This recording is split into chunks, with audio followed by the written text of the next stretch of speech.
at least two of us up here tonight are not wearing shoes. I'm not sure if you noticed that. It's Roman after all, so it might not have gone noticed. But I usually do wear shoes. I just want you to know. I'm generally a shoe kind of guy during davening and things, you know. Beautiful Torah that I shared with my class this week in the Hasidic Masters class. Really beautiful Torah that I wanted to share with all of you. Can you hear me? You're leaning in. Yeah, you got it? How about you guys online? Can you hear me? Carol Foreman, can you hear me? Okay, good. Daniel, can you hear me? I think so. Okay, good. Uva'u alecha brachot ha'ele v'hisigucha. Uva'u alecha brachot ha'ele v'hisigucha. Tomorrow morning's Torah portion, Ki Tavo, is famous. Ki Tavo, which means when you will arrive, when you will enter the land. It's famous for having a series of blessings that are placed on one mountain. As the community faced one mountain, they put blessings on the mountain, and they put curses on another mountain. So there are a series of blessings and curses in this tomorrow morning's Torah reading, known as the tochicha, or the rebuke. Immediately following that little rebuke, little patch, there's a promise, Uva'u alecha, habrachot ha'ele. These blessings will come to you. Uva'u alecha. They will arrive at your place, right? I see Neshama smiling. You remember this Torah from the Degel this week? Uva'u alecha brachot ha'ele v'sigucha. And these blessings will come to you and you will acquire them. You will catch them. Lahasig means what? Hebrew speakers, Yisraelim, kilu Yoshalmim. Maza kilu lahasig.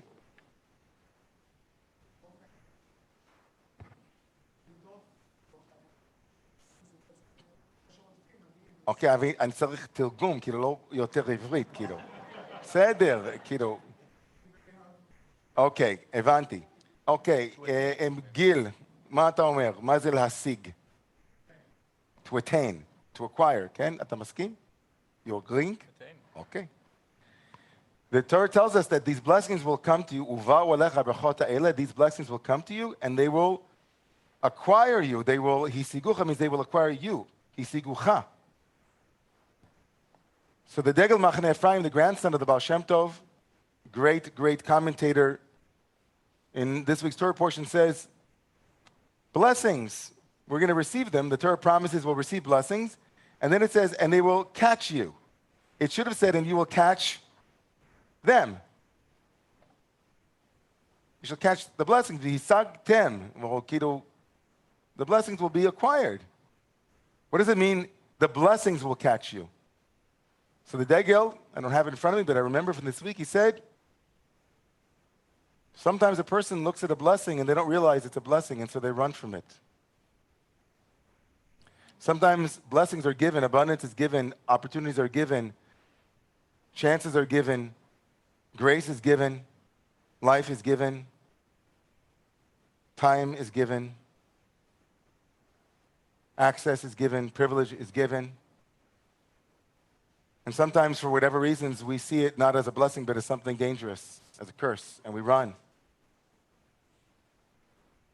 I don't know about you, but I can't imagine anything like that in my life. Can't imagine ever thinking like that something that is really good doesn't feel good. Can't imagine the discomfort of receiving a blessing but not being sure how to receive it and it becoming something other than what it was.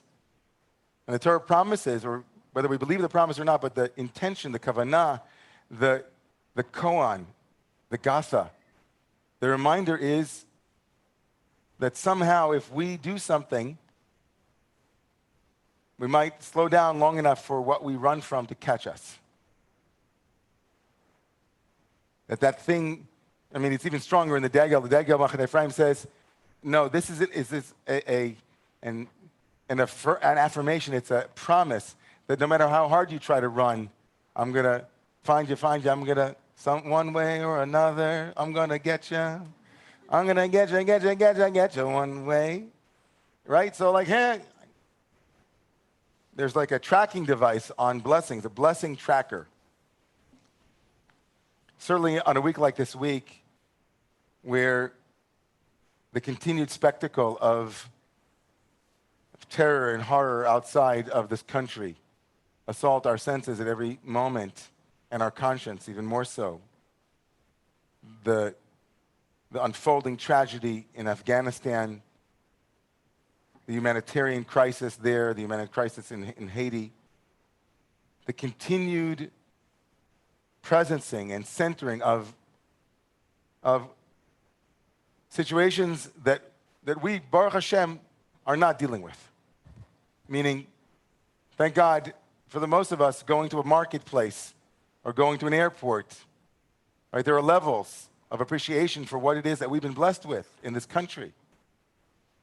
And with all of the unfinished work of this country, all of the unfinished business of this country, all the unfinished poem of this country, all of the things about this country that still today, tomorrow, are absolutely must change, and God willing will change, it takes a moment, though, to say, I'm not running from the blessing of what it is to be able to participate in the first fruits of this remarkable democracy, of this remarkable land, this remarkable place that we live in.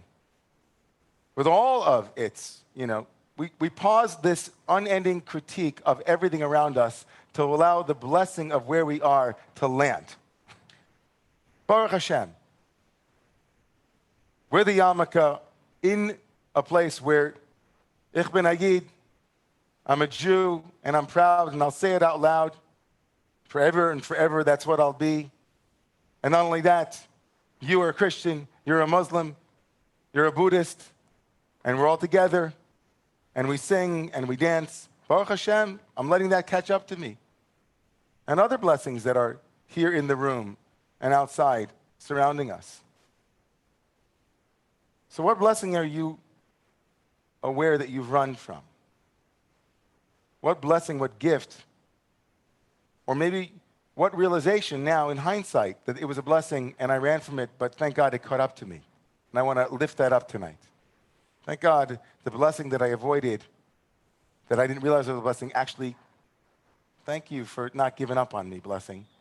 Thank you for finding me where I was. Thank you for continuing to follow me in my discursive, remarkable journey of avoiding receiving. Shabbat, of course, is the day of stopping and counting blessings. Shabbat is, of course, the day that appears once a week where we say, I'll let reality catch up to me. I'll let my life not be something that I'm always chasing, but that I actually allow my life and who I am to be together, to slow down. That's a bracha. So tonight, tomorrow, hearing the words of the Degel, the grandson of the Baal Shem Tov, saying to us, slow down, you crazy child. Take it in.